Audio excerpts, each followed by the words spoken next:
Hey guys, welcome back to my channel Sociology with Mahima. In this video, we will cover the part 2 of Unit 4 of IGNOU MSO-001, Sociological Theories and Concepts, which is Social Construction of Reality. So let's get started. Let's understand what Berger and Luckmann mean when they talk about the objective reality of society. Society, according to them, is not something that individuals can simply control or change at will. It exists outside of us. By the time we are born, the world is already organized by major institutions such as family, law, religion, and education. These institutions guide our actions, set boundaries, and importantly, they continue to exist even after individuals pass away. For example, think of marriage. It existed before us and it will continue even after us. Now you may wonder, how do institutions actually come into being? They do not appear overnight. Institutions develop gradually. It starts when individuals repeat certain actions until they become habits. Over time, these habits become expected patterns in society. Once these patterns solidify, they turn into institutions that regulate behavior. For instance, something as simple as greeting others has now become a socially expected norm, like saying hello or namaste. Next, Berger and Luckmann highlight a dialectical relationship between human beings and society. On one hand, people create society through their interaction and institutions. But on the other hand, society becomes an objective force that shapes the individuals living within it. In this way, humans are not just creators of society, they also become its product. For society to survive, it requires legitimation. This is achieved through socialization, which means teaching each new generation the norms, values, and roles of society. Socialization begins in childhood and continues throughout the life, through family, school, religion, and media. But since no socialization is ever perfect, there will always be some deviance like crime, riots, or social conflict. Another important point is that institutions don't just control us externally. They shape our inner attitudes. Over time, norms and values sink into our subconscious and they start to feel natural. For example, waiting in a queue or respecting elders feel obvious to us. But in reality, these behaviors are socially taught. This is reinforced through roles.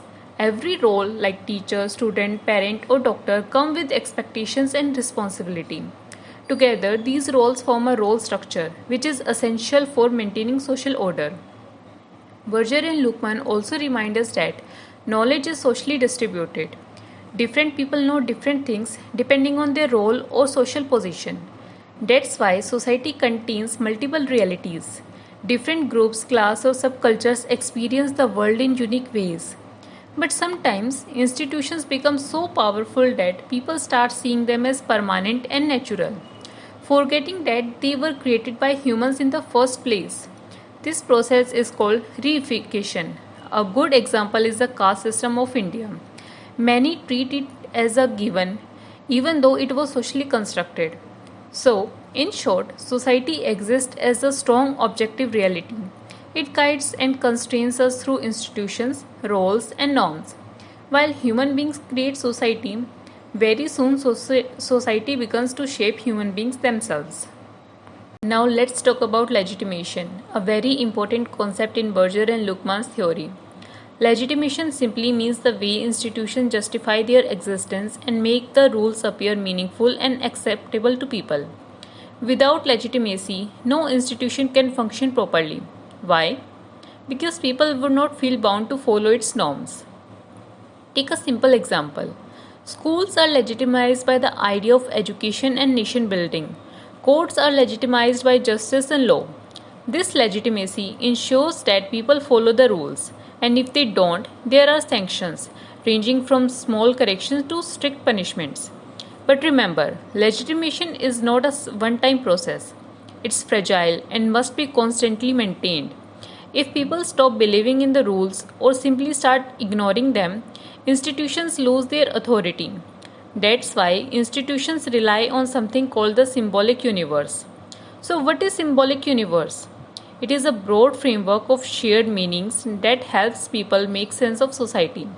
It is both cultural and cognitive, meaning it gives us knowledge as well as a sense of belonging. Examples include religion, nationalism, or modern ideas like democracy. These act as symbolic universe that give legitimacy to institutions. Now, the symbolic universe is also important because it connects objective reality and subjective reality. Objectively, institutions exist outside of us, but subjectively, we interpret them through symbols and meanings. Our class, religion, or ideology influences how we see this reality. However, no system of legitimation is ever perfect. As Durkheim said, every society leaks. Some people will always view reality differently. This creates dissent, conflict, or even breakdowns in order. That's why society constantly try to renew their legitimacy, adapting meanings and introducing new ideas for each generation. Also, notice that different institutions like family, politics, or commerce all need legitimacy, but each works at different levels. Together, they maintain order and remind us that social reality is dynamic, never fixed once and for all. Now, here is another key point. When societies face major upheavals, whether political, economic, or social, the symbolic universe can be shaken. In such times, new legitimating structures and discourses are created to rebuild meaning and restore order. For example, after revolution or social reforms, new ideologies emerge to stabilize society. But problems arise when the process of socialization contradicts the symbolic universe. This creates a loss of meaning. To handle this, societies often introduce new ideologies, while also repressing groups seen as threats. Usually, some parts of the old order are retained and then merged into the new framework. At the heart of all this lies the role of concept. Social reality depends on how adaptable our concepts are. Traditional concepts may need reinterpretation, while new concepts are added. Historically, mythology was the main conceptual base of the symbolic universe. Later, theology, philosophy, and science also become important tools. Though these were usually controlled by elites, unlike mythology, which was accessible to the masses. Berger and Luckmann explained that maintaining the symbolic universe happens mainly through two methods. First is therapy, which is re-socializing members so they can continue to play their roles, but this is not always fully effective. The second method is annihilation, which is eliminating or erasing meanings that could threaten the legitimacy of the symbolic universe. Both methods have the same goal: to integrate people into society and prevent anomic disturbances, that is, situations where society becomes dysfunctional. So, in simple terms, institutions survive only if they are legitimized. This legitimacy comes from the symbolic universe. During crisis, old meanings are reworked into new ideologies. Concepts like mythology, philosophy, and science sustain this universe. But the process is never perfect. There are always cracks and society keep adapting. Let's now look at how social reality is constructed and maintained. First, remember, social reality is not something that exists outside us, independent of people. Instead, it is socially defined, created and sustained by individuals and groups. Now, who legitimize this reality? Often, specialists such as philosophers, scientists, or religious leaders. But their definitions may differ a lot from the everyday views of ordinary people. This leads to competition. Whose definition of reality will dominate? In fact, groups usually support the ideologies and theories that best serve their own interest, whether social, political, or economic. Still, legitimization is essential. Without it, no ideology or institution can survive. And here comes the interesting part. Institutions adapt themselves to these definitions of reality, but at the same time, reality reshapes institutions. This creates a dialectical process. In other words, definitions of reality don't just describe society, they actually change it. This is why many definitions become self-fulfilling. So, social change is always a back and forth interaction between theories, ideology, and the institutions that embody them. Berger and Luckmann remind us that social reality is always a human product. It does not exist beyond human life. The symbolic universe we often talk about is rooted in people and sustained through communities. An individual alone cannot change social reality, but collectively humans create, maintain, and experience the reality they live in. Now, society exists both as objective and subjective reality. Berger and Luckmann explain this through three processes. First is externalization. Humans project their ideas and actions into the world. Second is objectification. These actions solidify into institutions and structures.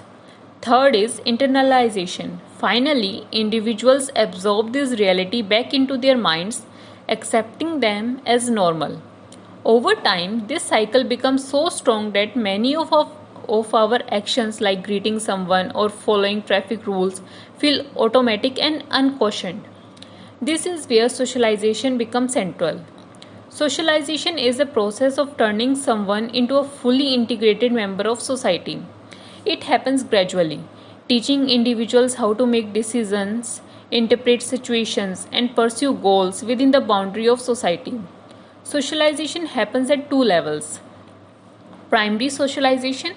This starts within close personal relations like the family and then expands to the generalized other, meaning society at large.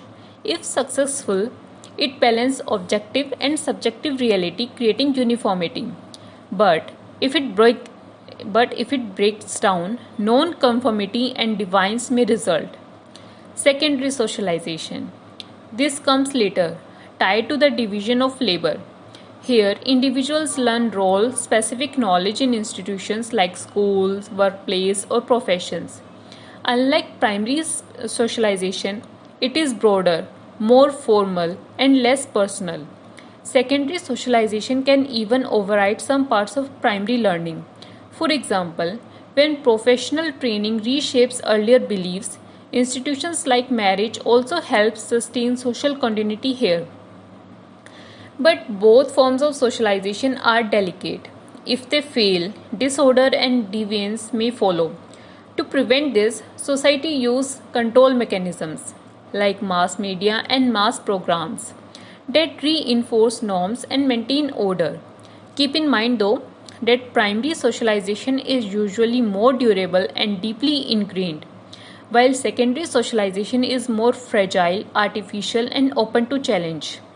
Finally, never underestimate the role of language in everyday conversation. Casual talk may seem ordinary, but it is one of the most powerful ways through which both objective and subjective reality are continuously reaffirmed. Now let's talk about the role of language in the construction of social reality. Language is not just a tool we use for communication. It is usually one of the strongest foundations for maintaining social reality. In fact, we can think of language as an institution in itself. Every time we use language, whether in formal situations like classrooms or in informal situations like casual conversation, we are helping society keep its version of reality alive. Some sociologists even argue that language is at the very base of reality.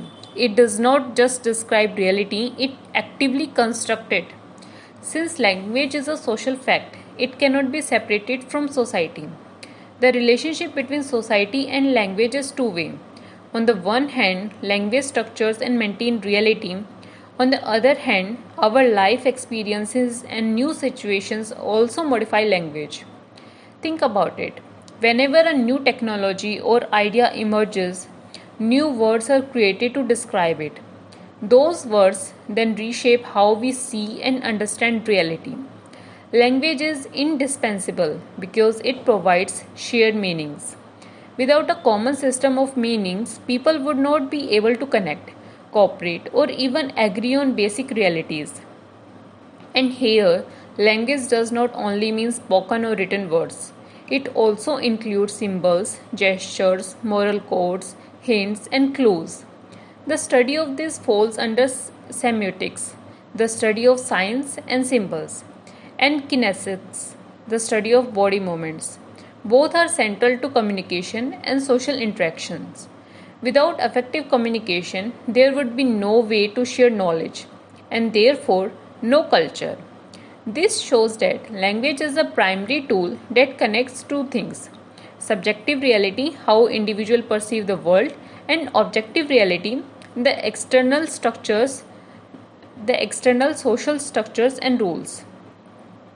Through language, society achieves coherence and stability. But at the same time, language also allows for alternative models of reality. In plural societies, different groups can use language to create their own frameworks of meaning. For example, communities may have their own dialects, expressions, or symbolic system that define their identity and worldview. These models of reality then reinforce the community's culture, creating a two-way relationship between language and lived experience. That's all for today's video. The unit 4 is completed. Thank you for watching. If you have any doubt or suggestion, please let me know.